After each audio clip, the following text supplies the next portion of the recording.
Hank from New Jersey. It's the SNL Nerds, a show where two comics from New Jersey nerd out about Saturday Night Live. I'm your co-host, Darren Patterson. And I'm your co-host, John Trumbull. Happy Christmas, John Trumbull, to you and yours. I mean, it's not Christmas yet. It's December 15th, but okay, yes. What? Yeah. Motherfucker. You know what? You're right. I forgot to set my clock back. All right. Well, okay. All right. It's the season. 'Tis the season. It is a season. It is a season. 10 days away. 9 when people are hearing this. So.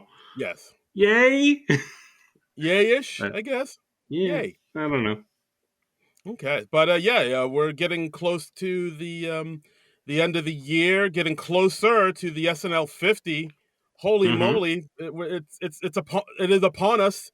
We've been talking about it and blabbing about it, flapping our gums to the break of dawn, and it's here. It's almost coming. It's here, almost. Yeah, we're getting into the big things of the SNL anniversary year. I mean, we've already had the Saturday night movie, which was great. We talked about that a couple weeks ago.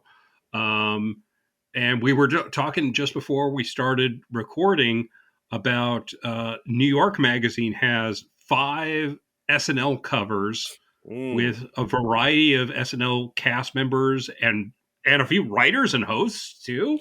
Yeah. And we were going through this and trying to identify everybody. There were like a few people we were like, wait, who's this person? A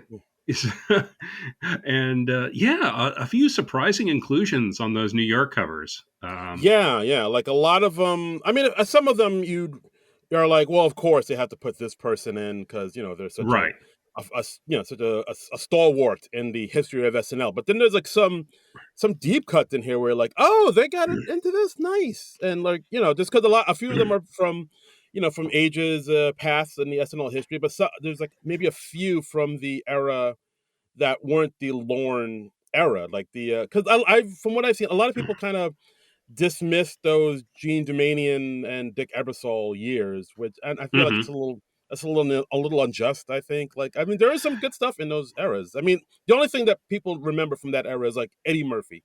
He's like the best thing. He was the best thing about it. But like, I don't know if I totally agree with that. Well, because I do love Eddie Murphy. There was like some strong performances and strong sketches throughout those years. I think people just kind of forgot about.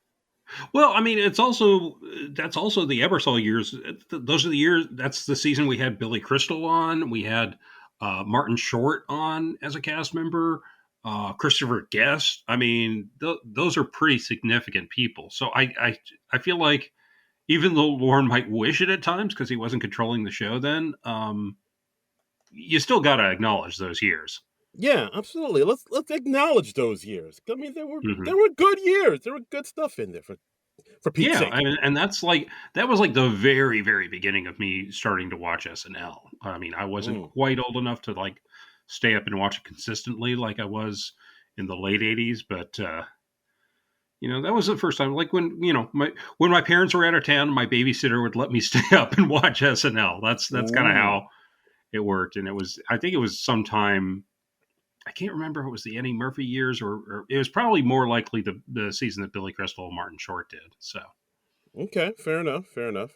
But some surprising people on this New York cover. I think the biggest surprise we were saying is Janeane Garofalo's in there.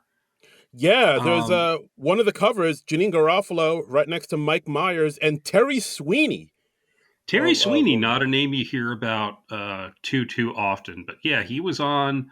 I think around 85 in that cast. It was the first season where Lorne came back, and it was the first season that like folks like Nora Dunn and Dennis Miller did, and Lovitz too, and like everybody else was fired, I believe. So yeah, and if I'm not mistaken, he's like one of the first openly gay cast members the show ever had.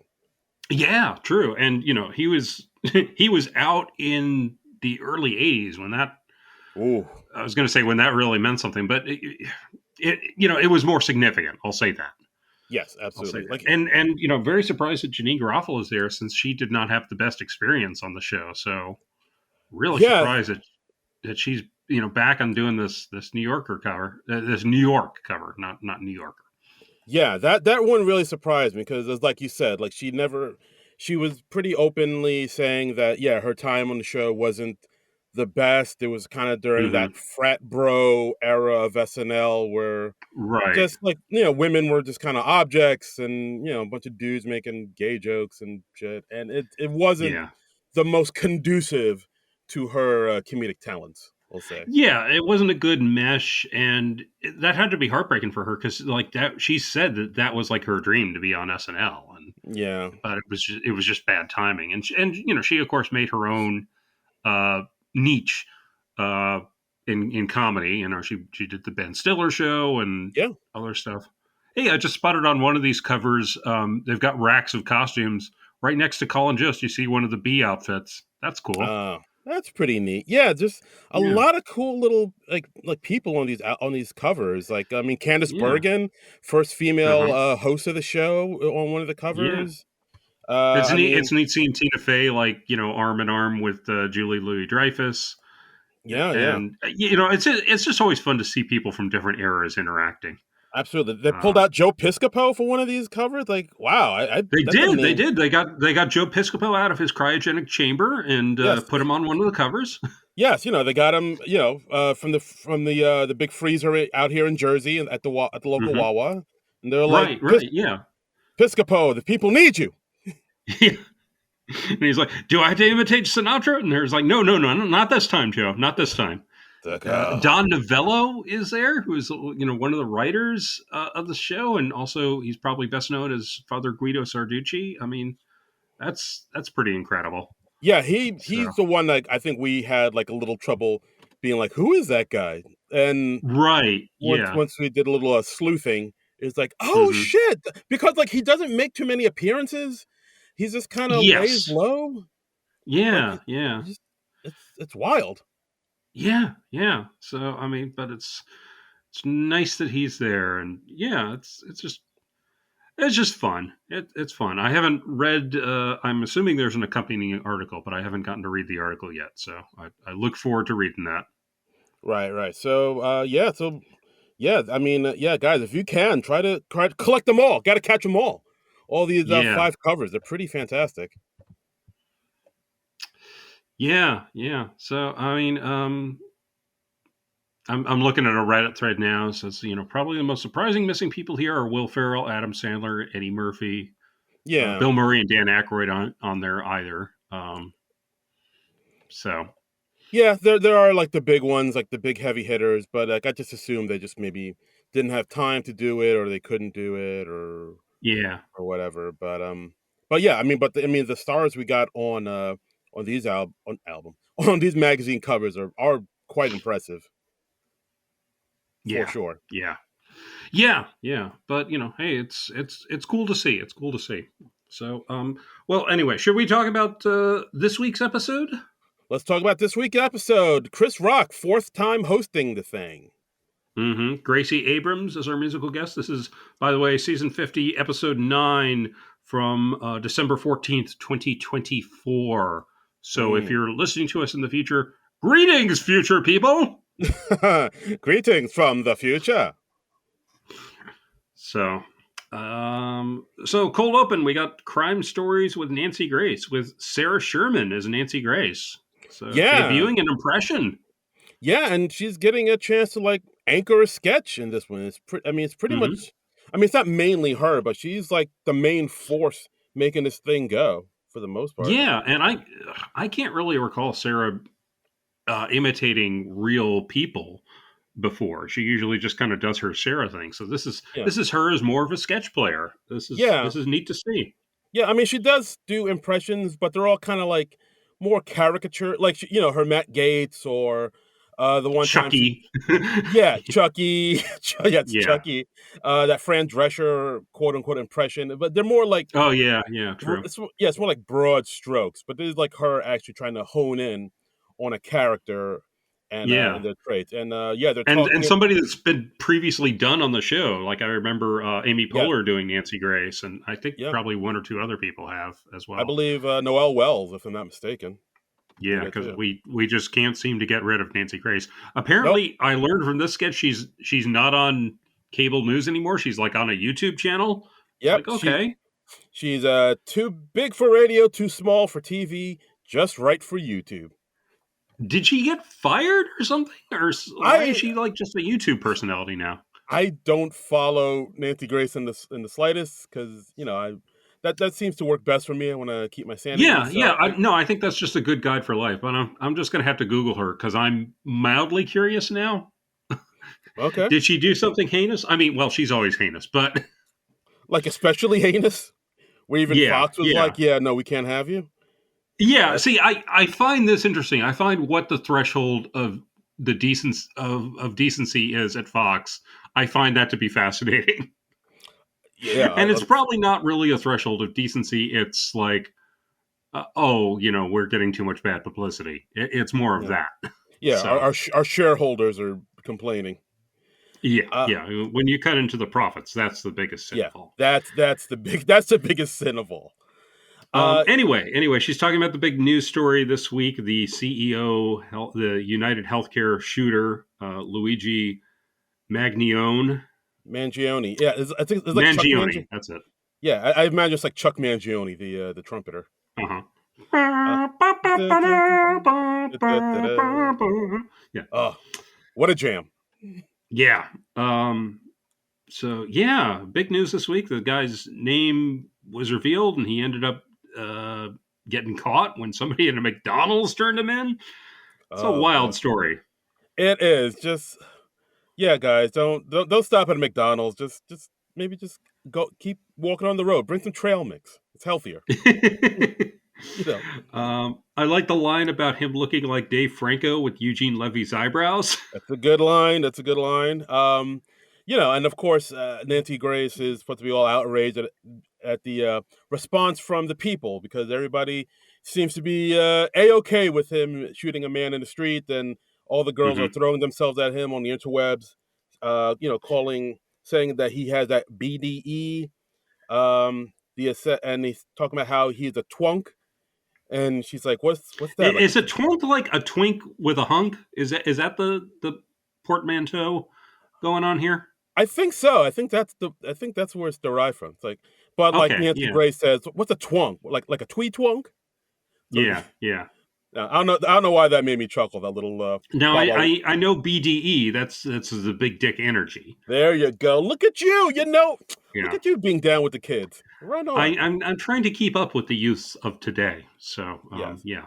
So it's people tweeting that he's a twunk, and of course somebody tweeting raw. Next question. Wow. Which yeah, apparently that just means you would have sex with him raw dog. So Yes. No that's good to prophylactics. know. No prophylactics needed. Yeah, I apparently they just that's a thing that they let you do if you're just attractive enough. I guess is the implication there. So I guess so. that's good to know. He's got options. He's got options. Good for him. I liked the joke about Nancy Grace. She says every night I wake up to John Bonet's spirit saying, "You used me." Wow, I haven't thought about that in forever, but that's good on SNL for bringing that up.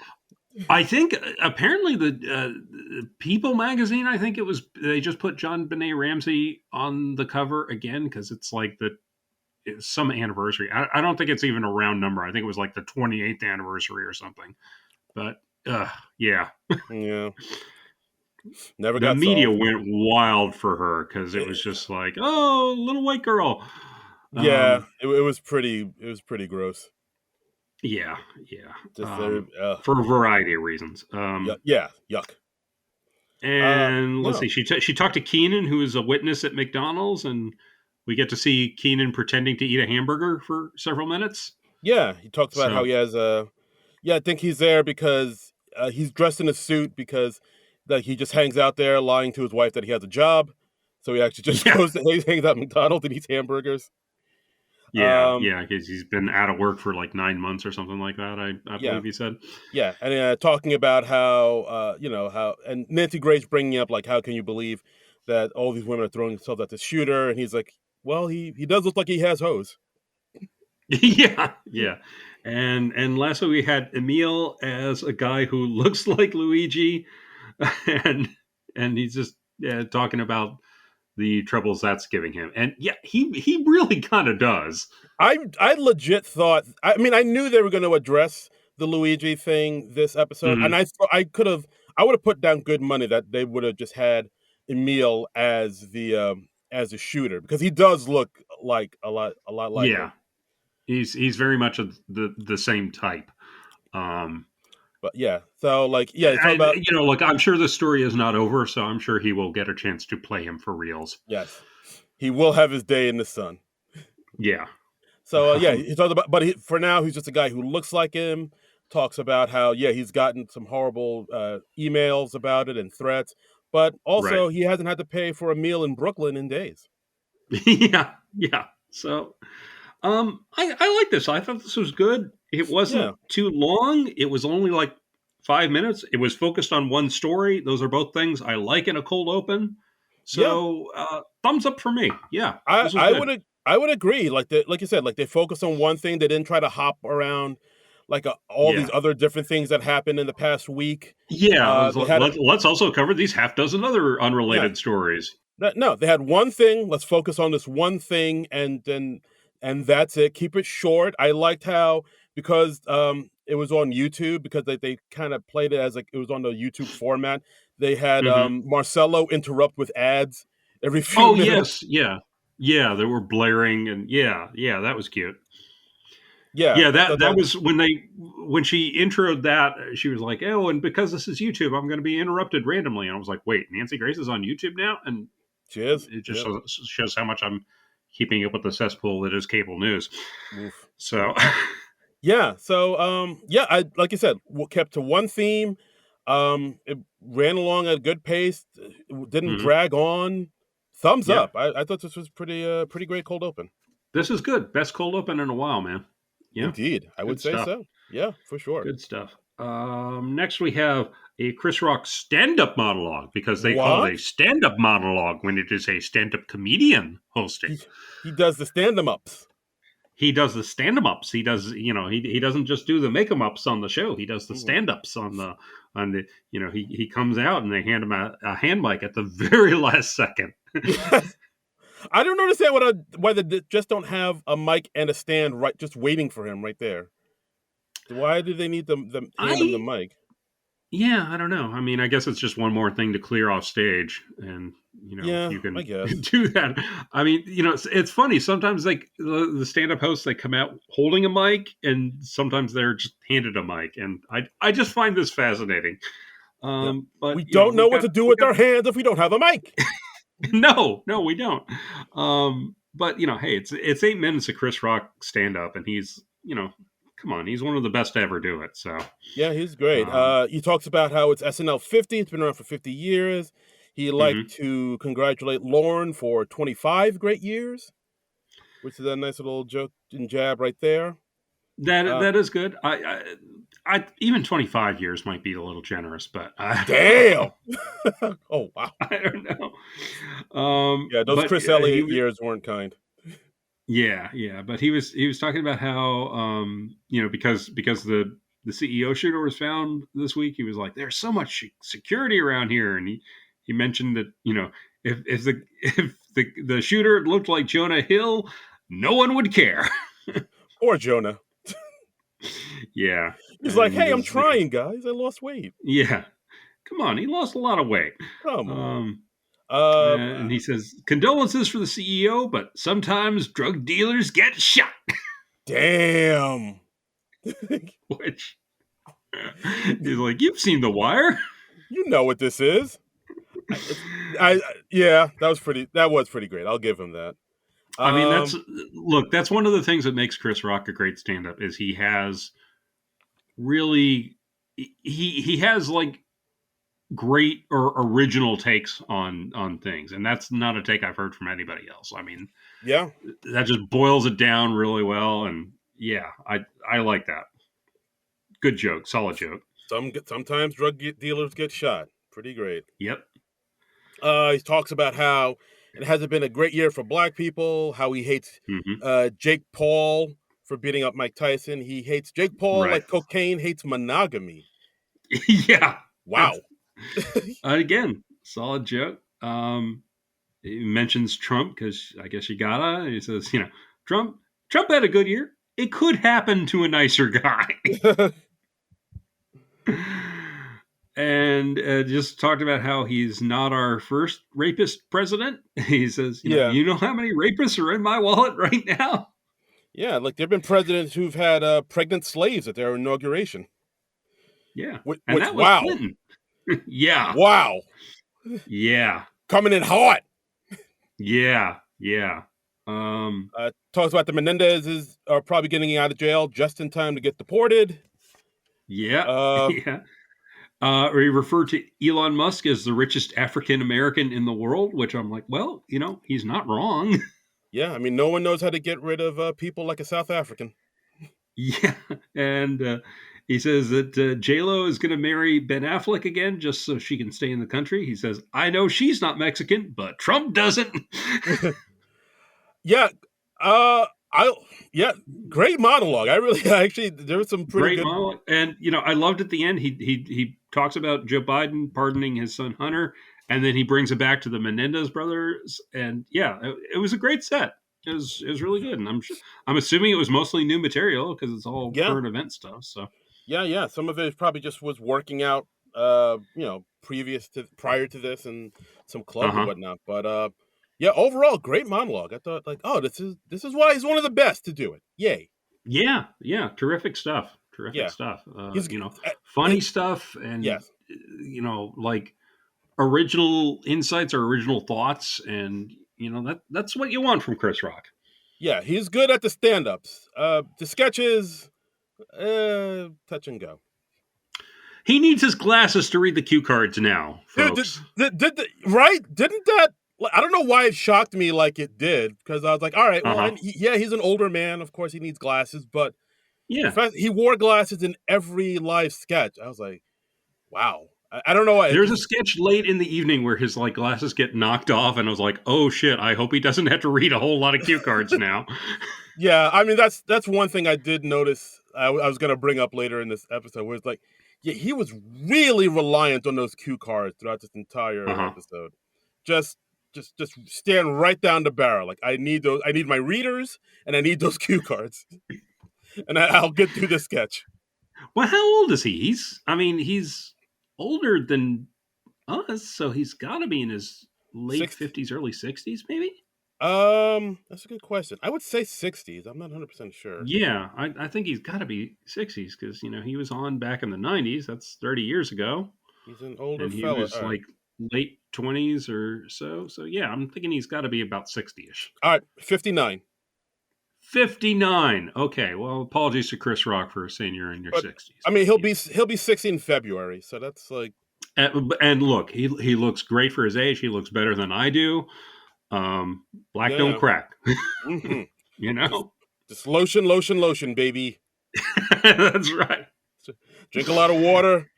Get yourself some cocoa butter.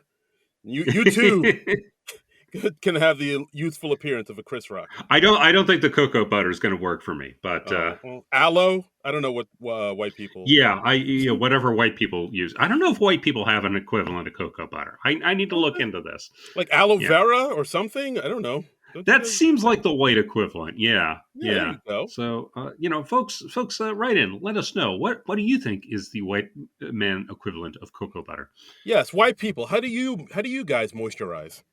Yeah, I don't know if we do. We just yeah Yeah, it's like that old Bill Burr joke about how white people don't know about lotion. yeah It's yeah. look it I, up, guys. I, It's, I it's, think it's a so. good joke. Yeah. It's like, Anyway, into the sketches. First sketch, Mall Santas. So we got Mall Santas, Chris Rock as an elf, and he explains to the families. He got two Santas to choose from. One a white Santa, played by James Austin Johnson, and one a black Santa, played by Devin Walker. So he asks them, "What's your preference?" And putting the yeah, white people on the spot. white guilt the sketch. Yeah, really, seriously.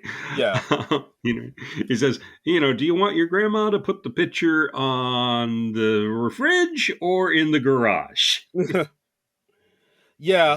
I mean, this is one of the sketches. Like once you see what the conceit of the joke is, it kind of really doesn't escalate that much. I Yeah, that thought. was my complaint about it. Is it didn't really have much after that initial turn of, hey, white Santa, black Santa. I Yeah. mean, I liked how, one family was like, hey, I just remembered we're Jewish. Gotta go. And at one And point he says that, you go ahead. no, I was gonna say, yeah, and also Chloe Fineman comes in as like the progressive parent Hmm. and like, well, I want to choose the black Santa. I see you, Yeah. Blanta. What's up? Yeah. And And like, he says, Blanta is not a thing. Please don't call me that. yes, and like, you know, like, I liked how they said at one point that Devin Santa was so free he's on a Zoom meeting, and yeah, you just see him with his laptop. yeah, just Um, on the Facebook, and Chloe yeah, as a progressive parent is like, you know what? If there was a queer female Santa, I would choose them.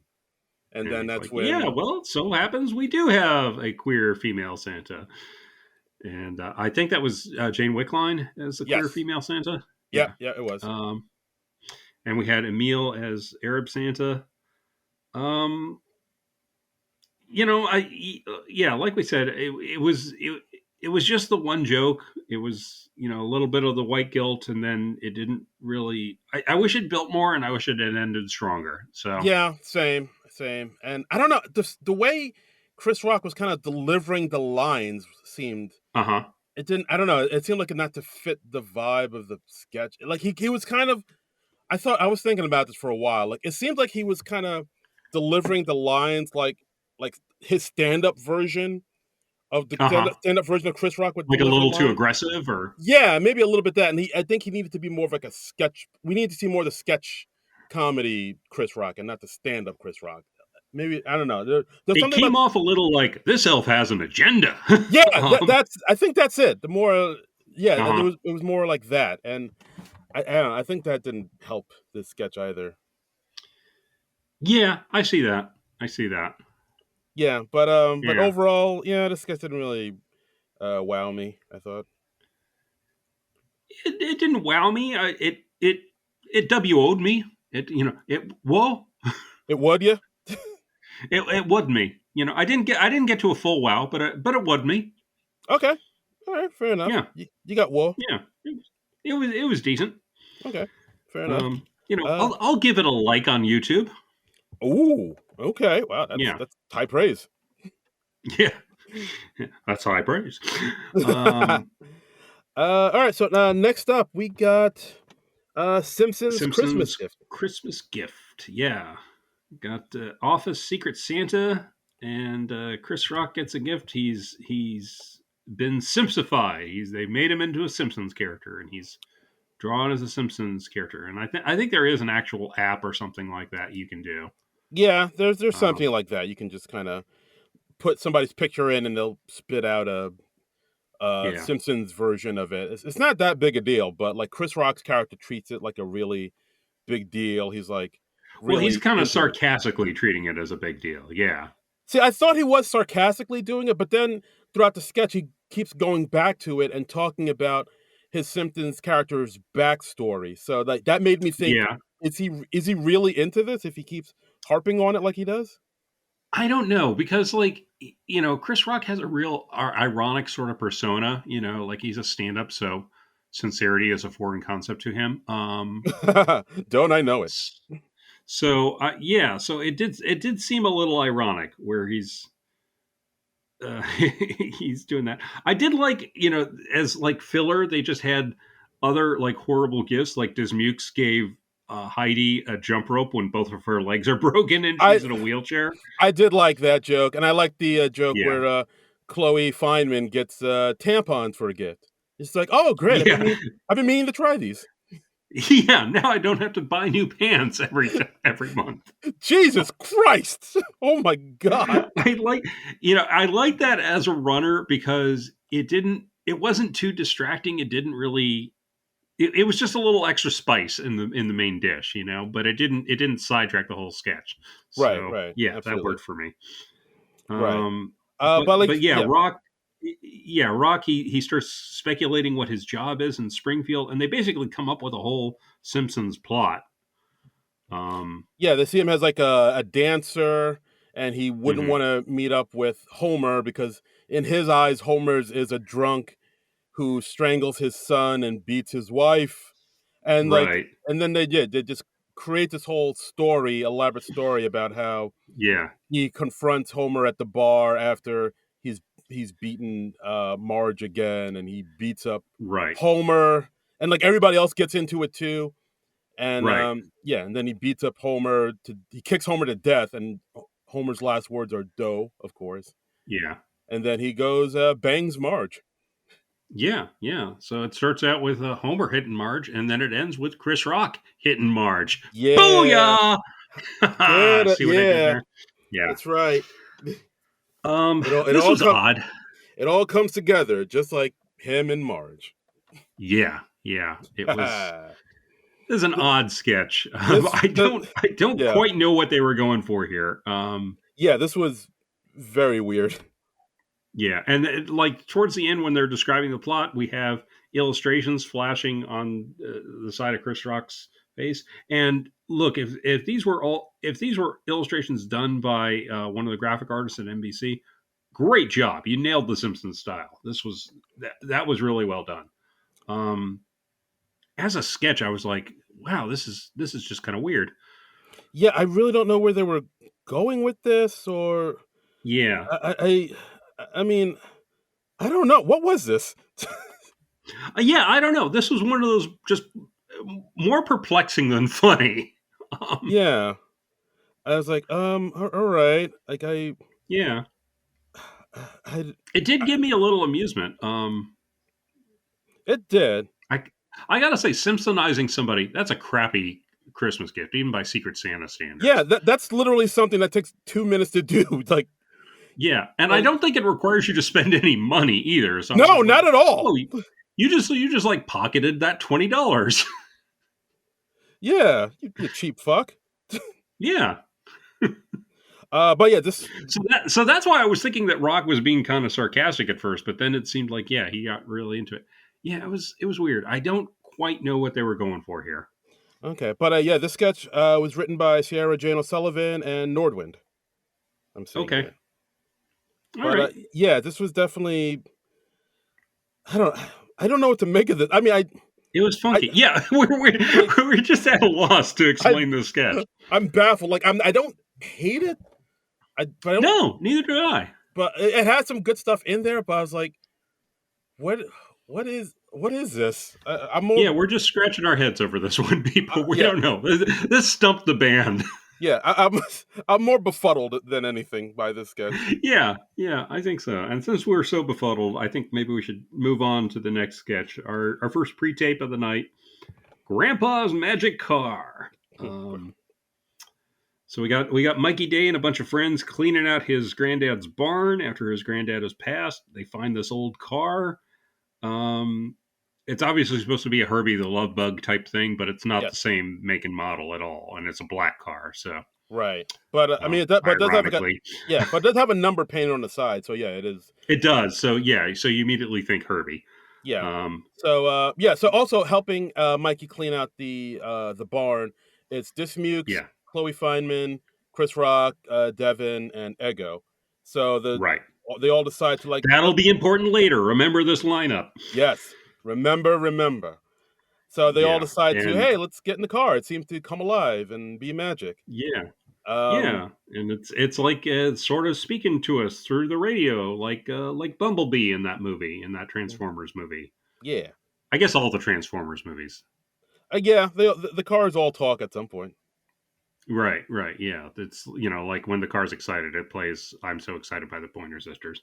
Yeah, Um, so they're like, "Okay, let's all get in the car and ride," and then uh, uh, Mikey, Chloe, and Dismukes.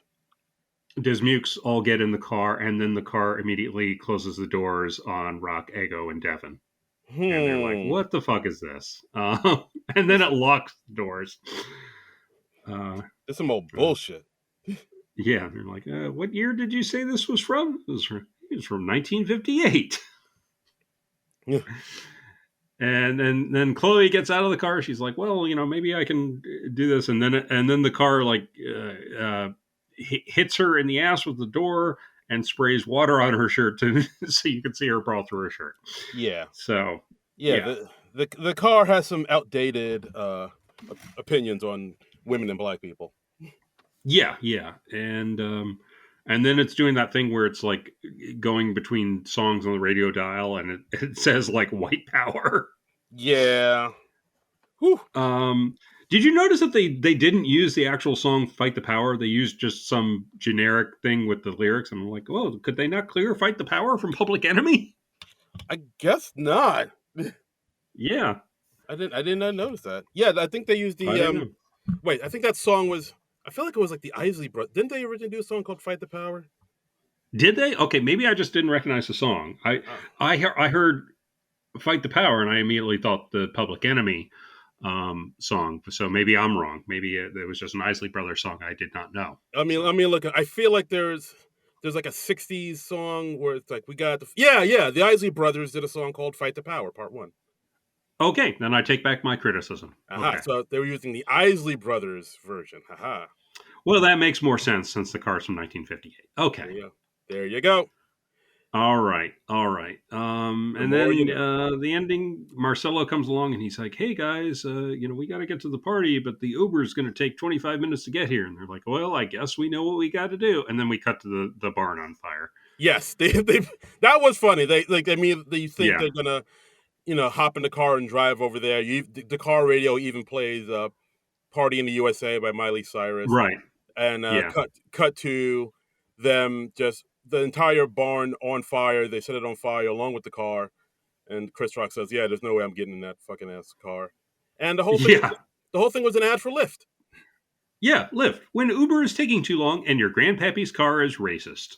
Bam, Lyft. So, this was cute. I enjoyed this. Yeah, I mean, I'd assume this was like a Streeter or Mikey joint. I can't seem to find who wrote this, but dollars to Well, I go. mean, I feel like also the hand of Chris Rock is kind of detectable in most of the sketches of this week because it's talking about race a lot more than SNL usually does. So That's true. That's true. He does like to talk about the race. yes, he does. But yeah. I mean, I thought this. Yeah, I thought this. I kind of got a kick out of the sketch. I thought it was good. Hmm. Um, um, yeah. I'm trying. No, I'm trying to think if it. No, it had a good ending. I would say it had a pretty solid ending. It does lead. It does that thing where the sketch turns out to be a commercial at the last minute, but I didn't Yeah, mind it as much because it didn't no, it seem worked to. pretty well here. Yeah, Yeah, that is a big go to for SNL. And yeah, they do maybe go to that well a little too much. It didn't feel like oh, we don't know how else to end the sketch. yeah. So Like, I mean, I think the barn burning gave it a strong enough ending that I can forgive the fake commercial thing. that's exactly what I was gonna say. Yeah, like it didn't feel like, oh, we need this to save the sketch, so let's make it an ad. But yeah, the Yeah, barn burning I thought was a strong enough ending, and the lift was the cherry on top. That yeah. was There good. you go. There you But go. yeah, not a bad pre-tape, I'd say. Not a bad pre-tape. Hmm. Hmm. Next, we have the return of a recurring character, sexual harassment Charlie. Hmm. With Yes, this seems to be a go-to for them in Christmas shows. Um, it I did does. a little Yeah. research because I knew sexual harassment Charlie had been featured on the show before, and I found like he's been used at least twice before. He was in the December 9th, 2017 show with James Franco. Ooh, the irony. I know. The irony. And then they brought him back again in December of 2019 with Scarlett Johansson. So, Oh boy. and basically the same sketch each time out. Yeah, yeah. It's pretty much them saying, yeah, things got a little wild at the Christmas Right, party. And this right, just Mukes is the boss talking to the employees, saying, yeah, the Christmas party got out of hand. We've had complaints, so we decided to let go of our VP and right. also Willie, or Charlie, who works the front desk. Charlie, front desk guy. Yeah, Yeah, and and everybody's happy the VP is leaving, but they're sad that Charlie's going. So then, Right, and as they detail what the VP did and what Charlie did, what the VP did, while inappropriate, it is relatively mild, and what Charlie did is way over the top, and he goes like and he does a little dance, yes, and do a uh, little dance. yeah. So like you've seen one of these sketches, you've probably seen them all. Yeah, This like honestly, this makes me start to wonder about the doorman at 30 Rock. yeah, what's going on? I'm like, what? Why does this keep coming up? Like, did something happen at the SNL Christmas parties, or Yeah, what's happening here? what are your hiring practices like over there, SNL? Yeah, yeah. Is somebody like giving Heidi Gardner and Sarah Sherman wolf whistles as they walk into the building every day? Mm-hmm. I don't know. I don't know. Hubba I hubba. feel like just something has to be inspiring these sketches. There's something, yeah, something's amiss. Mm-hmm. But yeah, it's like you said, like Chris Rock's character, the VP, talks about how, yeah, I apologize for saying if you drank some tequila and did a little dance, you get a promotion. That was out of line. And Yeah. then Charlie said, yeah, and I'm sorry I told you. I'm sorry at the party I laid down on the ground, put a dollar bill in my mouth, and said, I bet you can't pick it up without your fingers. Yeah. And then I did a Yeah. little dance. Yeah, and like Rock asks half of a gay couple. He's like, "Oh well, which one of you is the husband?" And then Charlie's like, "Oh, if I was in prison with you two, That's right. I would, I would." I forget exactly what he said, I but think I believe he said, now y'all know old Charlie here is straighter than the chopstick. But if I was calling you two guys, I call you two guys knick-knack and paddywhack because y'all give a guy a bone. Come on now. yeah, there we go, there we go. Yeah. I did like at the end when they detailed the real reasons Charlie was getting fired was the crimes he did. Is like, you stole a whole vending machine and then reported it missing. And it's like, well, technically it was missing. They say you charged the CFO's credit card with 32 different OnlyFans accounts. Oh, so it went through. Yeah, and this might be my favorite. He said, your urine sample had a melted baggie of cocaine in it. That's where it went. Yeah. Um, by the way, did you notice that we had a couple references to OnlyFans in this week's show? We have. What's that about, writers? I don't know. I don't know. It's just Is that how you? every once in a Is while that? on SNL. Hmm. Go ahead. No, I was gonna say that. How I wonder if that's how the writers supplement their income, where it's just Sure, sure. you Well, know, I mean, yeah. it's a gig economy. Hey, if you got pretty feet, That's right. That's right. I was just like, okay, that just kind of popped out at me. All right, not judging, just interesting. hey, Um, yeah. So how'd you like this? How'd you like sexual harassment, Charlie? um, I don't know. And please keep in mind this is being tape recorded Oh boy. for future depositions. Okay. Yeah, I thought it was okay. I mean, it's the same as the other two times they did it with Johansson and Franco. Yeah. There's just no changes, but this whole sketch really does hinge on how charming you find Keenan, and like how Yeah. he's really the one that makes this whole thing go. Like if you don't find him Hmm. charming, this sketch is gonna fall flat for you. I mean, Chris Rock did what he could with it. Again, wearing glasses in a sketch. Um, Sure. I think at one point he even kind of flubs a line because he's the VP of sales, but he called himself the VIP of sales. I noticed. But yeah, like I this, thought he was just a very important salesperson. But I'm very important in sales. yeah. Uh, but yeah, I thought the sketch was okay, just mainly based on the fact that I do get a chuckle out of Keenan sometimes, like straighter than Hmm. I'm straighter than a chopstick. Like little things like Yeah. that do give me a chuckle. So I thought this I was think Keenan performs it well. I mean, it's very Keenan. You know what you're going to get with Keenan at this right. point. Keenan. My big objection to Keenan these days is he's been around so long, he doesn't really have any surprises left as a performer. We know what he does. We know what's in his wheelhouse. We know how he's going to perform most any given thing he's given to perform. So, Yeah. and a lot of comedy hinges on surprise. So, That's a good yeah. point. Yeah, for sure. But yeah, I thought it was cute enough. But I don't. At the same time, I don't feel like they've driven this into the ground because they don't revisit it too often. I mean, it's been, as near as I could tell, 5 years since they last did this. Right, exactly. I mean, this was something that, And yeah, yeah, and it was memorable enough that I remembered it from the previous times they did it. So, yeah. So, yeah, it's fine enough, I thought. tentative thumbs up. Maybe like thumb halfway up. My E- thumbs up, but it's like a little crooked. Yeah. Don't you hurt anybody with You that know, thing? so yeah. So my thumbs at like it's like hooked. It's at like a right angle. Yes. So Thumbs at half yeah, mast. exactly, exactly. Okay. So, yeah, next up, we got our musical guest, Gracie Abrams with That's So True and I Mm-hmm. Love You, I'm Sorry.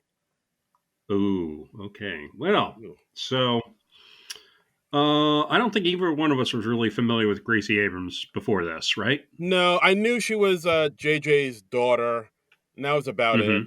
Mm-hmm. So like she Okay. does, people have been kind of slapping the Nepo label on her.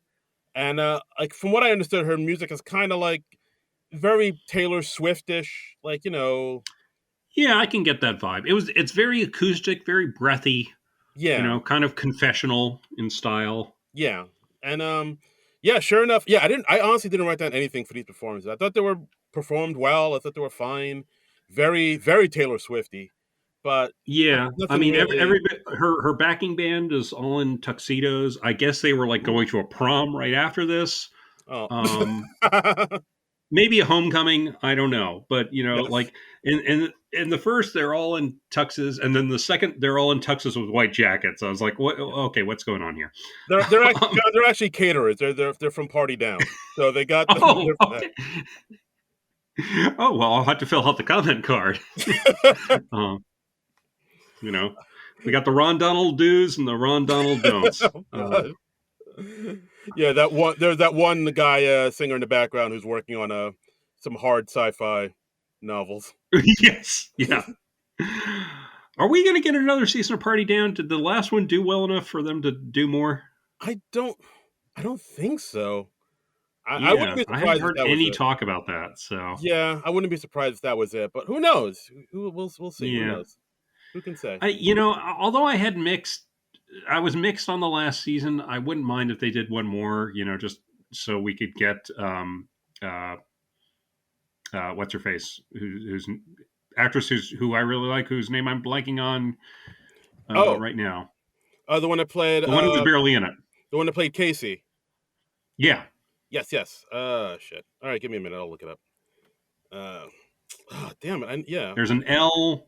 What the hell? Why am I blanking on this performer's name? I Oh, love her. Lizzie Kaplan. Lizzie Kaplan. Lizzie Kaplan. Oh, apologies to Lizzie Kaplan. It's nothing against you. It's just my stupid ass brain. Nice. Yeah, because because of scheduling, she couldn't do more than like make a cameo in the last episode, and she kind of reunited with Henry.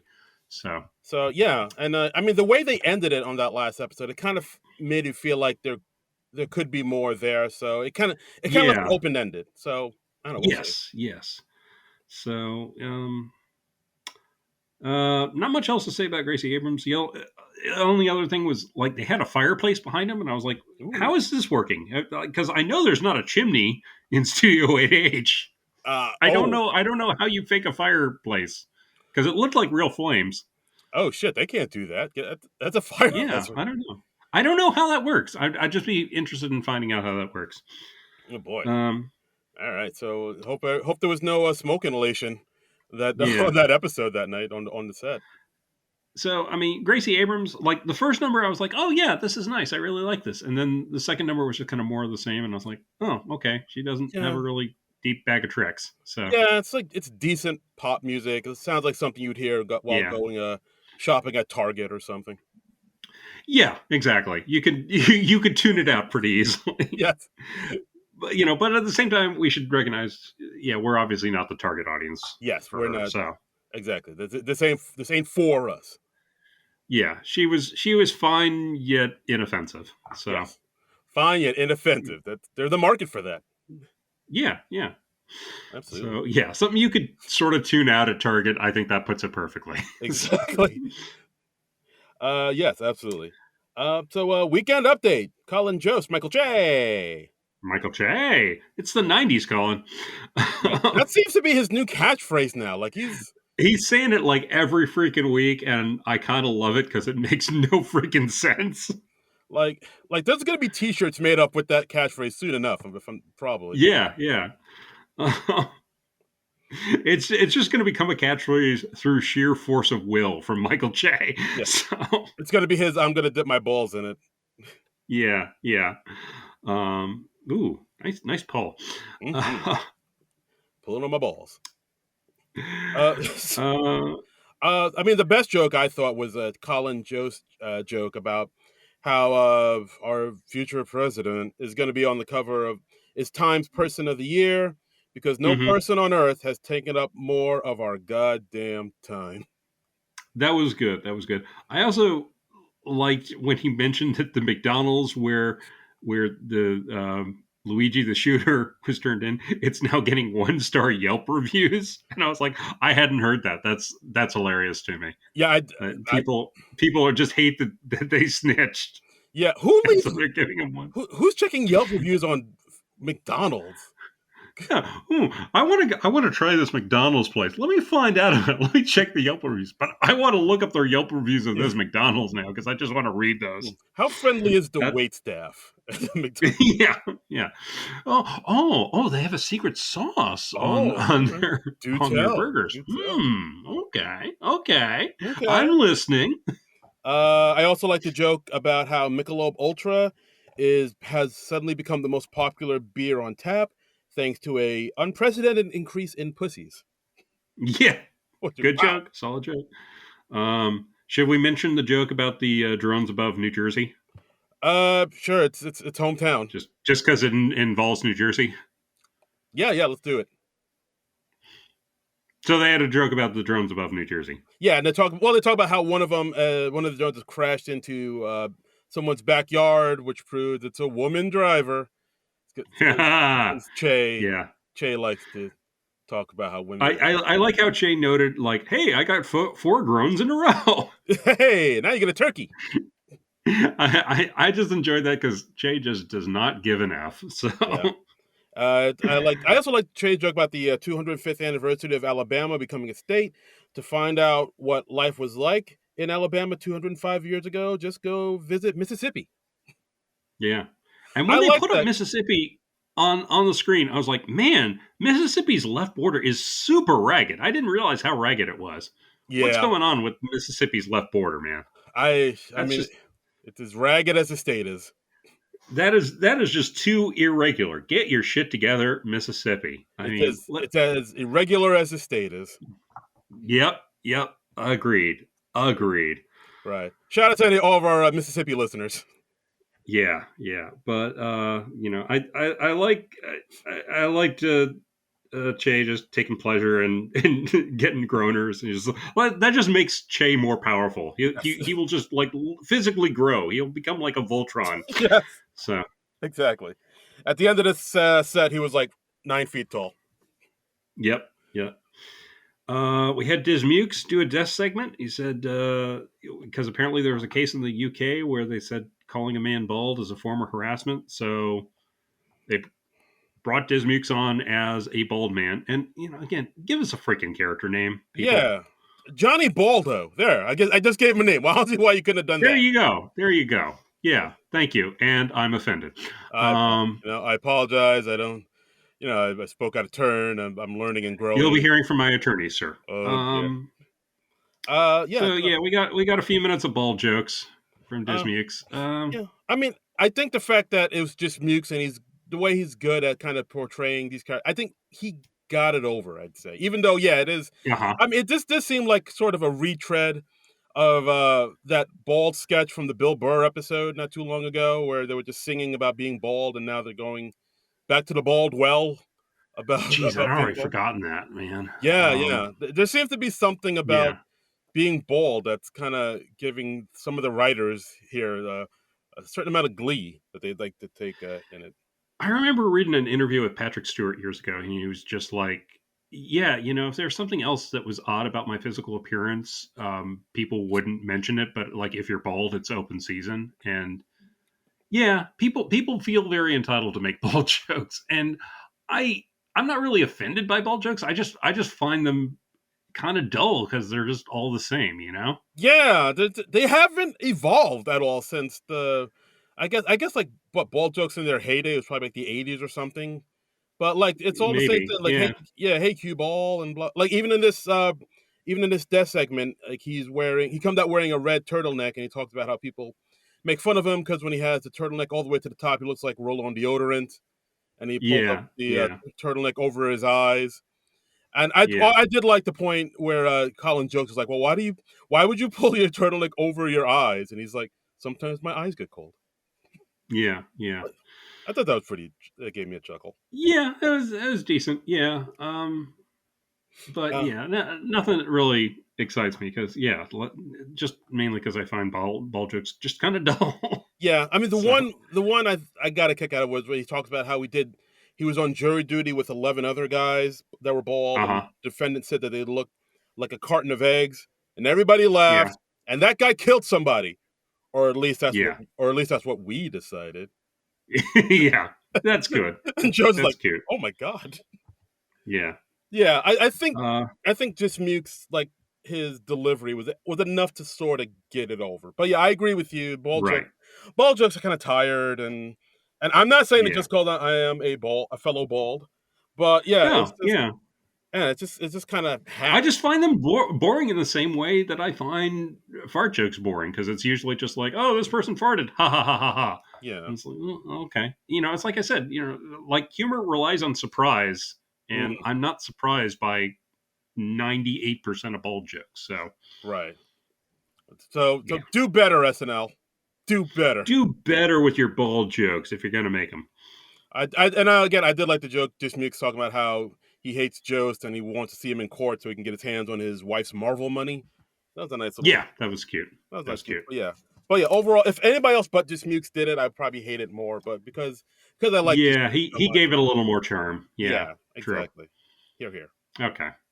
And the next death segment, Jane Wickline coming out to talk about Sabrina Carpenter and her new Yeah, Christmas special. her new Netflix Christmas special, and Hmm. just she's singing a song as Sabrina Carpenter. This is kind of similar to what Wickline did before when she came on Weekend Update and did a song. And she's just kind of basically as Sabrina Carpenter, she's bemoaning that no one makes up gay rumors about her. Right. And, Yeah, because and she's saying like, "Please tell me what I'm doing wrong. I'm like making out with Jenna Ortega in one of my videos." what she is, I want to have Mystique. Oh, Yeah. yeah. So I like the line she says, "I leave a trail of breadcrumbs, then I leave a trail of loaves of bread." that was a good line. I will give it that. Yeah. I mean, She says, "I just want you to think I might have secrets." yeah, yeah, I didn't even know Sabrina Carpenter has an album called Fruitcake that she brings up in this thing. But Yeah, apparently that's the title of the album. yeah, But this seems to be like something like unless you're terminally online and you know all about Sabrina Carpenter, like you maybe wouldn't be yeah, super aware of. yeah. This. I mean, I literally haven't thought about Sabrina Carpenter since she was last on SNL because, again, just not my demo. Um, I'm like, yeah, she's fine. She's perfectly attractive. I see why she's, popular and all that. Hmm. As I recall, I thought her music was okay. Yeah, that's fine. I had no idea there was any of this stuff going on because I think it's like maybe of a thing where like a lot of pop stars, people question like, oh, are they gay? Or, like I know they did that with the Harry right, Styles quite a bit because he's kind of, I guess, right. just because he dresses and the way he dresses, people are like, oh, is he gay? Is he bisexual? And then I guess they do that with But like, he's dated a lot of like he was dating Olivia Wilde for a while, right? I believe so, but I mean, he could be Yeah. bisexual. I don't know. Like people just I love remember, I it. remember Billie Eilish getting a lot of this stuff, and Yeah, she did like finally sort of come out and say like, yeah, I thought it was obvious to everyone. yeah. I think she's officially like queer or something. But yeah, Yeah, like, yeah, but like I guess people like to wonder and speculate. Like I said in hmm, the song, it gives you a certain mystique, a certain air of yeah, mystery. But like with Sabrina yeah. Carpenter, just people just have no doubt that like, oh yeah, she's totally straight. And then so she's like wondering, Yeah, well, why do you yeah. think She that? I just, could be. I'm not, but I could be. yeah, yeah. This was cute. This was funny. I enjoyed it. Yeah, yeah. We get to see Jane Wickline come out and do a little song, kind of, remind her of what she brings to the show. I thought it was cute enough. Hmm. Yeah, for sure. Yeah, yeah. I enjoyed it. I enjoyed it. Pretty decent update overall. Pretty decent. Okay. So next sketch we got. This is, I guess, is the big one, the gallbladder surgery sketch. Is this the big one? Okay. I All mean, just right. because of what happens in it, it's pretty. Okay. All I, I right. I Yeah. I haven't seen the numbers yet, but I feel like this is the one that's probably going to trend the most, just because Oh, of what yeah. happens. Yeah. If I I can had to see guess, that. I I can see could be that. wrong. I could be wrong. Yeah. I can't. Let's see. I got the playlist up, but I don't have the numbers on who's watched the most. But yeah, you're probably right. Right. So we got a gallbladder surgery happening in the operating room. Chris Rock is the doctor. He's getting ready to move the gallbladder, No, and he's. I then they think find out. yeah, I think no. They think they finished the surgery, and they're just like sewing Right. everything up. Okay. Okay. And they're saying like, oh no, wait, we were supposed to remove the appendix, not the gallbladder. And we Oops. got Sarah as a character named Leslie, and she was like, "Oh no, I marked the wrong organ for removal," and we see like uh, the board behind her, and it's like this extravagantly illustrated thing Yeah, it's like, where she all went right. real cutesy with it. Yeah, and then she kind of talks like the same way like a lot of young people's like, all right, I'm gonna own it. I did, it was Yeah, my fault. Are you guys I mad feel at like me? you guys really hate me right now, and they're like, "Oh, look, it's not about that. We gotta get this appendix out before it bursts." It's like, all right, And I'm feeling really anxious right now. Can I get a hug, yeah, please? and It then seems and like, then they look at the X-rays. She yeah. she left one of her AirPods inside the patient. Oh, okay, I'm gonna own that. That was me. Yeah, It feels like Sarah's introducing a new character to the show. Like she's trying to get yeah, I kind of did. Yeah, like a Penelope or something like that started. yeah, and she's supposed to be. I guess she's supposed to just be like this woman who makes dumb mistakes but gets by with it because she's like attractive. Yeah, like I think at one I point I Chris. think that's what they were going for. Yeah, I Yeah, think at one point Chris Rock says, "Oh yeah, don't come down hard on Leslie because she's the hottest girl in North America."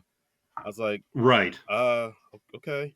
That the way the line came out sounded kind of awkward and weird. I don't know. Okay, so I think like if that was the concept behind the character, like she's this woman who makes dumb mistakes, but she's instantly forgiven because she's so stupendously attractive. I feel like they should have exaggerated that more and made her, yeah, put her in a wig, more makeup or anything, like I think that would have made the character's concept more instantly understandable, if that Yeah, makes sense. Did, yeah, did I say that in a non-insulting enough way? yeah. No, you did, you did. Okay, I I got don't that. want to be instantly canceled for this and be, No, no, no. because I'm not trying to say like, oh, Sarah isn't hot enough to pull this off. Yeah, But it's like, we're saying Sarah could be hot enough to pull this off. you're right, right. Yes, because I'm sure it's so important to Sarah that we consider her like stupendously attractive. Mm. Yes, that's Because yeah, important. no, because it's not about that. But it's like in the Sydney Sweeney the Hooter sketch that they did with her. Mm. Like you instantly got the concept because it's like it's freaking Sydney Sweeney. It's like, oh, how many tips did you get? And she's like, oh, I got 26,000. So Yes, stacks of cash. Yeah. yeah, So that I don't know the yeah. So at this point at the sketch, it's like, all right, I guess she's like the person who keeps messing up, but right, people rag on her. right, But then, a surprise cameo, we find out that the patient that they've been operating on wakes up and hasn't had the right anesthesia. uh Oh huh. my God! It's Adam Sandler. It's Adam Sandler who just, just bearded Adam Sandler in a Hawaiian shirt. I feel like that was just what Sandler was wearing when he came by. Yeah, like I thought, like should he be Stupid. wearing like a gown, like a hospital gown? No, I'm not going to do that. I'm just going to come in and lean on the gurney, and yeah, this is what I'm wearing. That's good. I like that. Wow. You busted out the new Sandler impression. Well done. I've done a Sandler impression on this podcast Well, before. yeah, you've done the over the top young Sandler, the habba da da who Sandler. Yeah, We're not yet. I haven't heard like the older grizzled the Sandler. middle aged Yeah, over it Sandler. yeah. Ah, no, I'm not doing I am large. I contain many Adam Sandlers. that. Nice. So yeah, so at this point, Adam Sandler wakes up and he says, like, I've heard how you guys been ragging on Leslie. You shouldn't be doing that because everybody needs Right, a Leslie. And I think at one point, because like he's had surgery on him, the blood is supposed to be spurting out of his chest. But it seems like right. after he said this one line, the blood was supposed to spurt out. But it seemed like there was Yeah. something wrong with the machine, and Well, it's like it was either the machine wasn't working right or he wasn't positioned right. Because at one point I was like, why is Sandler turning away from the camera? And then I realized like, oh, he's trying to get Sarah because like Sarah literally had to duck to get hit with the blood. right. So yeah, and then he kind of directs it towards the others, and he's spraying everybody. And this is a sketch where Rock loses his glasses, and I was like, oh shit, I hope Rock doesn't have too many more lines. My glasses. My glasses, I can't. And then he starts feeling around like Velma on Scooby Doo. Yeah. Yeah, and then like we see Sandler actually breaks the fourth wall a little bit, calling the doctors Uh-huh. like, you doctor who you don't have a name in this skit, Yeah, which yeah, he called it a skit. That surprised me. motherfucker, what are you saying? What? Motherfucker, you're calling it a skit? You're calling it a skit, motherfucker? I I'll was see like, you after okay. class. I'll see you after All school. right, I guess if Sandler calls it a skit, we can call them skits. I don't know. I always thought it was supposed to be called sketches, but I don't know, but I don't know if I subscribe to that. I'll ask Lauren. I don't know. At this point, I'm just throwing up my hands. I don't know what. I don't know anything. Yeah, and he squirts blood into Emil Joachim's face. He says like Yeah, he's not sure what your role is in the skit, but he's happy he's getting screen time.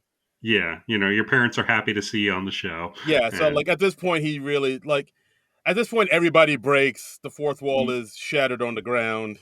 right. I think he doesn't squirt Chris Rock in the face, but he said he will if he opens his mouth. Yes. Something like Yeah. that. Yeah. Yeah, Because he wants to squirt the blood inside his mouth. this sketch went off the rails. It did, but intentionally so.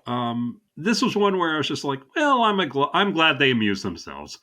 Yeah, this kind of felt I kind of got like Lisa from Temecula vibes with this. Yeah, Lisa from Temecula. Yeah, there was a bit of that. Yeah, Where like the fact that it just goes so off the rails kind of saves the sketch in a way. yeah, but you can't really intentionally have a sketch go off the rails. It's got to Yeah, happen spontaneously, like that first Debbie Downer, yeah, that's true. Because then it's endearing. When it's like, oh, we have it. Yeah, well, it's like that song that Sandler did with Andy Samberg on, I think it was the 40th anniversary special, where they go, "That's when you break," and they talk about how like a sketch isn't really working and you break to save it. Yeah, I mean, but there was some breaking because like the blood machine wasn't working right, Right, so that there was like that was a little right, something that they weren't expecting. So that's a little bit, but yeah, but then the rest of the sketch was him just yeah, kind of breaking the fourth wall, saying, "Yeah, you don't have a name in this skit, but I'm happy yeah, you're getting screen time," type of thing. yeah, yeah. Yeah, and then the sketch, Mhm. and We've hit a nerve. I'm sorry, The sketch. I will die on this hill, Adam Sandler. that's right. Know your history. So then the sketch ends with Adam Sandler saying, "Hey, I'm sorry for all this, but I'll make it up to you by telling you where I buried a bunch of gold.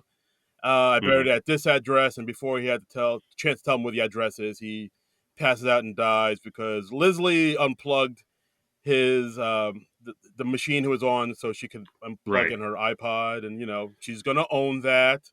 That's her Yeah. fault. And then it ends Leslie. So it's Odd sketch. a, Odd sketch. a very odd sketch. I believe this was written by Sierra O'Sullivan and Jimmy Fowley, according to Okay. Instagram. Ah, all right. Yeah, it was definitely an odd one for sure. Yeah. And next up, we get another pre-tape. Another pre-tape, Office Christmas Party Extravaganza. Mm-hmm. Or as it says on screen, your office Christmas party. Yes, mine in particular. Yes, yeah. So, yeah, this is just, I guess we have so much about office Christmas parties and stuff this week. We got Secret Santas, we got the mall Santas. I mean, it's just Christmas on the brain this week.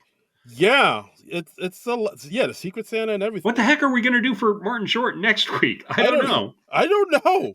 Who else has Christmas parties besides offices? I feel like we've shot our Christmas wad this week. Oh, I don't know what's going on. Covered in Christmas goo.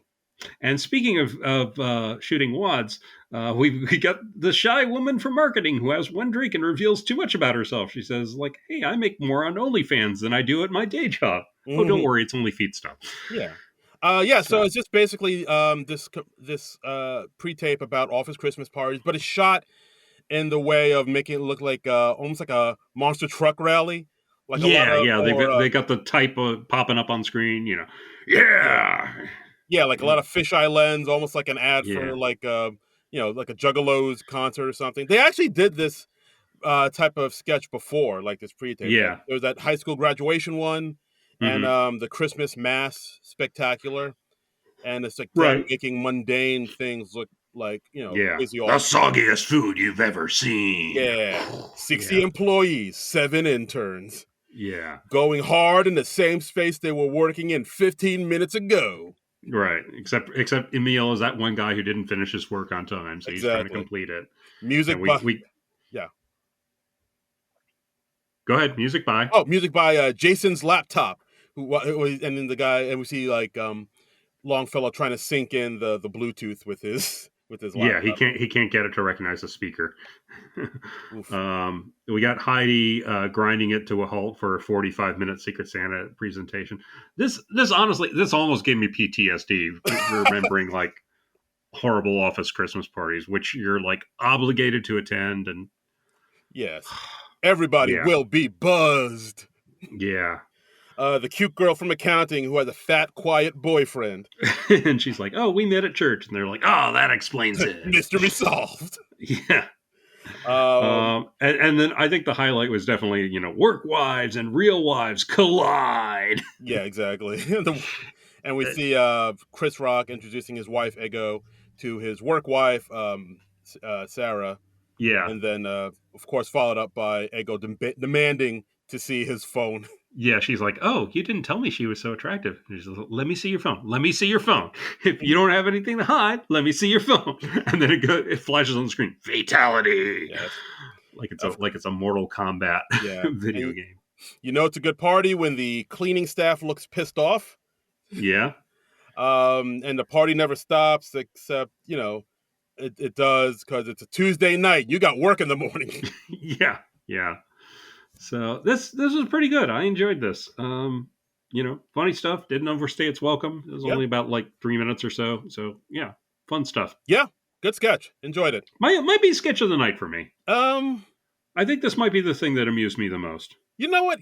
Yeah, I'll go with you there. Sketch of the night. All right. Boom. Yeah. I wasn't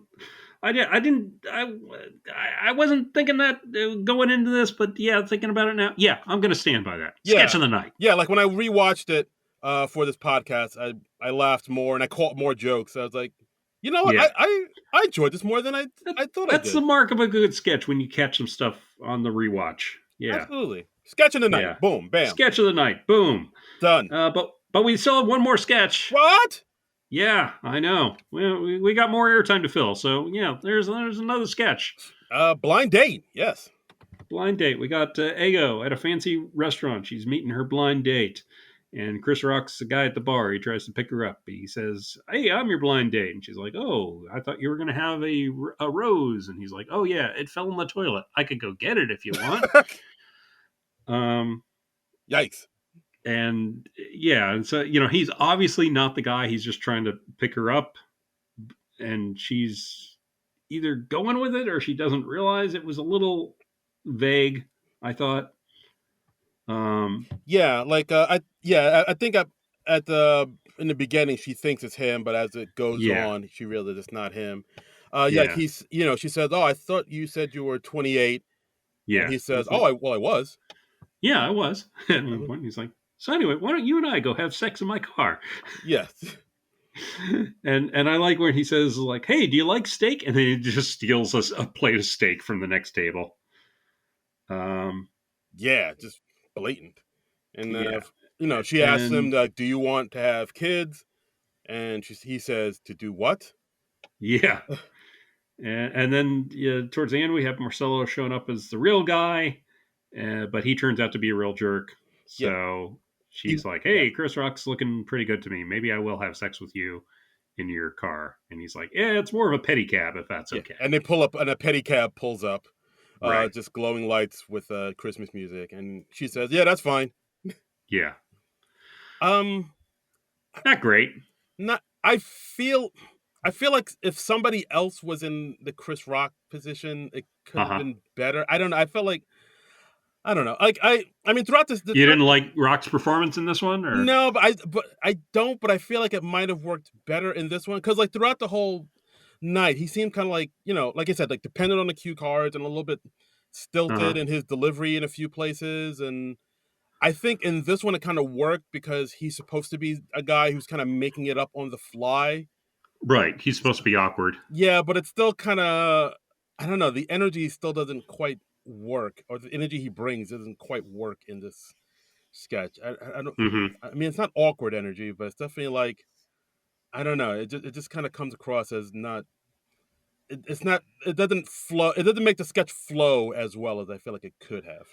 See, I would put the problems with the sketch more with the writing than the Mm. performance. I don't know. This felt like just kind of like, oh, we wrote this on the fly and turned it in last minute, and it got Yeah. picked because we didn't have anything else better this week to end the show. You're just like, yeah, okay, let's stick this in. It's the right amount of time. Yeah, I guess that's too I mean, like, the premise Yeah. where a guy pretends to be a woman's, like, blind date, that's Hmm. I don't yeah, I don't even know if that's strong enough for a sketch. I mean, I guess it could be if the energy and the performance is there and the jokes are there, but it's neither one is really there. Like the jokes are Yeah. all right, but yeah, it does kind of. I mean, I don't. It doesn't even drag on that long, but it feels like a Yeah. little long. Yeah, it just didn't quite take off I thought it should. Yeah. Yeah. As off sketch to end the night on. Yeah, for sure, I'd say. But overall, I feel like it was a decent show. Yeah, overall, not terrible. Not the worst, but definitely not as strong as I thought it'd be. I'm feeling like I liked it a shade or two more than you did. Uh Maybe a shade. Like I did Yeah. like the monologue, and I did like a few things Yeah. here and there, like Christmas party office extravaganza. But Hmm. there's other things like The Simpsons and this where it's like, that's not. Yeah. Those were like kind of head scratchers, but I Yeah, felt like there was enough strong stuff like the Grandpa's Magic Car, and even Mall Santa's was okay. it was okay, I It guess. was But okay. Okay. Well, you know what? Actually, as I'm looking through the lineup, I'm just like, yeah, there was a fair amount of so stuff in here, so maybe I'm lowering my estimation a little bit. maybe So B minus of a show. B minus. Yes, B minus. Okay. All but right. Well, let's see what the people think. yeah, maybe I'm wrong. Maybe I don't know what the fuck I'm talking about. So I let's. mean, that's always been my feeling. Wow, the truth comes out. Uh, all right. Should we go to Facebook first? Should we go to the? Let's go to the Twitter because we refuse to call it X. I don't know if anybody is Okay. All right. Yeah. because like that's where people are still kind of hitting us up Yeah. at. Okay. So yeah, we got our good friend Boardman gets paid. Yep. The Hot the Lion. By far my favorite episode of the year. The monologue was hilarious. Santa sketch was provocativello. What? The Yeah. Okay. This is where it was provocative, and then I think he tries to type LOL, oh, but okay. it's a misplaced comma, so it says provocatello, which Provocative. sounds like a weird pasta. Maybe provocativello is that the Italian way of saying provocative? Yeah. Sure. Okay. Provocativello. The Santa sketch was provocative. LOL. The Uh, Simpsons schedule was weird in a good way. They found a way to put Keenan in without it seeming forced. yes. Yeah. It turns out I had the musical guest downloaded because she has great breakup music and a racist magic car. Genius. LOL. Just thought all around this was a great episode. Unless I'm in the minority here, I hope you guys had a great week. Yeah. Yay. Well, thank you. I And appreciate your positivity, Boardman. yeah, yeah. And he had a little conversation with Techie. He says, was it me or the Simpsons sketch just jumped in? Who are these people? And then Boardman says, a little bit, but I also just like how random it was. Like the gifts were unhinged. Heidi was in a wheelchair and her name was Wheels. Yes, that It was was a funny right too. it was the right kind of random, like a dance teacher killing Homer, then hooking up with Marge. LOL. And then Techie says, I should have given the monologue credit. It was good. It was a good monologue. It was a good monologue. Yeah. We also Uh, have Nick Storr saying, mhm. I'm underwhelmed. The Are We Racist sketches seemed poor in comparison to the Chappelle sketches. 2 minutes of Sandler saved the show. Kept waiting for the Dismuke sketch. He was in so much without it being an obvious Dismuke's written sketch. And Hmm. then he had the conversation with Techie saying nothing like the heaven scene from Chappelle. That was killer. And then Nick Storr said that and the potato host sketch and the barbershop sketch, all better written and delivered than the Santa that old car sketch, which I would agree with. I still think of those sketches from the Chappelle show episode quite a bit. Like the barbershop, the potato hole, and Black Heaven were, were bangers, in my opinion. Yeah, yeah. Potato Hole was really good, and I seem to remember the Black Heaven sketch was pretty good too. I Yeah. don't think Like I remember the other one. yeah, you go back and watch the barbershop. The barbershop sketch is pretty solid. Okay. Holds up.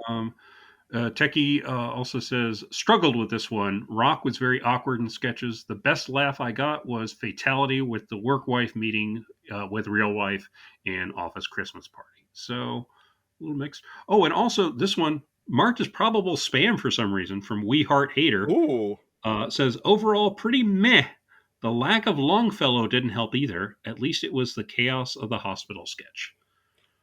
So. Yeah, yeah. It seems like people are kind of mixed on this one. But yeah, like We got some more in depth thoughts over on the Facebook page Ooh, let's at do it. SNL Nerd Show. We got uh, Rancine Oxtoby Ooh. says, I thought of you two when the weekend update guest was just a bald man. My Mm. theory, they don't bother to name the weekend update guests who they don't trust to be recurring. If they think a character has recurring potential, they put extra effort into naming them. Hmm. All right. Maybe, yeah, that's good a theory as anything. Yeah. Um, uh, Racine continues. While I enjoyed a number of the sketches, Office Christmas Party Extravaganza and Grandpa's Magic Car were both solid pre-tapes, and the Nancy Grace cold open was a decent way to tackle this week's news. Agreed. I didn't think that Rock brought enough energy to hosting beyond his monologue. Sandler's cameo made me wish he'd hosted, or at least appeared more. Side note, can we make two co-hosts more of a thing? Martin Short and Polar Fay both rock their duo episodes, and it's great. And it's a great way for two comedians to work off each other's chemistry. Can't wait for Short's episode next week. I know he's going to bring 110%. Yeah, Absolutely. great. Yeah. I'm always in favor of two people hosting at the same time. They're always fun. That is fun. That is Hmm. fun. And we've also got our friend Sherry Fesco. Who says, hey, two of my favorite SNL podcasters. I am up extra late as I stayed up for the Saturday Night Network Hot Take Show. Ooh, gratuitous plug there. Ooh. This one really seemed to have fans divided. You two am a loud and I like you two am a loud and proud Gen Xer. So Mm. this one just struck that nostalgia chord hard. Herbie and Simpsons references and a Sandler cameo plus huge helpings of Sarah, one of my favorite cast members, and lots of time for Emil and Jane. Uh, with Ashley got a bit. Wish Ashley got a bit more, but as is often discussed, this cast is huge. Also, not the best sketch, but so glad Ego got a chance to shine. She has been woefully underused for most of her time on the show.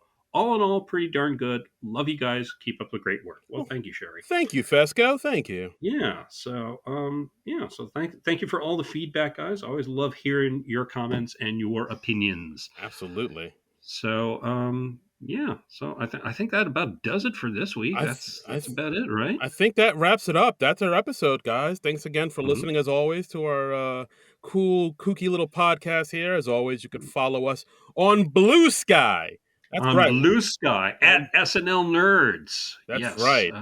Let's get more of a conversation going over on Blue Sky. Yeah, come join us there. That's where we're spending most of our social media time these days. Yeah, absolutely. Yeah, like I put up the question for this episode up on Blue Sky. No responses. What's the deal, people? Yeah, we got to build up the follower account there. So if you are on Blue Sky, please join us there. It's at SNL Nerds. No SNL Nerds show. We managed to snag the SNL Nerds handle. Haha. If you're not on Blue Sky, come join. Join. You don't even need an invite code. It's like Twitter used to be. The block function actually works. Nice. It's nice. Yeah. It's beautiful over here, man. It's how it's used to be, how it should be. Yeah. Yeah. So you're at Darren Credible, yes, from what I understand? Indeed I am, on all social media handles, on the Instagram, on the Twitters, although I barely check it, and on the Blue Skies at Darren Credible. That's DARIN Credible. Yeah, and you can follow me over there at Blue Sky and the other places like what is that other one? Instagram at Trumbull Comic, TRUMBULL, and the word comic. So yeah, come follow us over there and let's get the Blue Sky thing going. And next week we've got Martin Short hosting, and who is the musical guest? I'm forgetting who the musical guest was next week. Hosier. That's right. It's the big Christmas episode, final episode of 2024. Martin Short's 5th time hosting, so we're gonna get a 5-timer sketch. We're gonna get we're gonna get celebrity cameos. It's gonna be who's gonna show up? I don't know, but we're probably gonna get a Steve Martin cameo. I can see that very possibly a Billy Crystal, maybe. Well, I was thinking their other their co-star from Only Murders in the Building. Oh, Selena Gomez, who just got engaged, I understand. Yes, she did. Congrats to Gomez. Congrats. Yeah. I feel like I feel like next week's episode is going to be, they're going to pull out all the stops. So I'm looking forward to it. Like Martin Short, always a delight. I think after the last episode, like he's one of those comedic actors that everybody likes. I don't know anybody who says Martin Short, I don't care for him. Like everybody likes him. And like one of our listeners said, he always gives 110%. You know, he brings it. He leaves it all on the field. Yeah. So all on the dance floor. So we're looking forward to that. Will it be a good show? We hope so. We'll find out together. So meet us back here next Monday, and we'll all take it all apart. So until then, nerds out.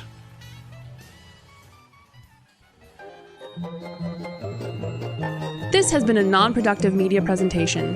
Executive producer Frank Hablawi.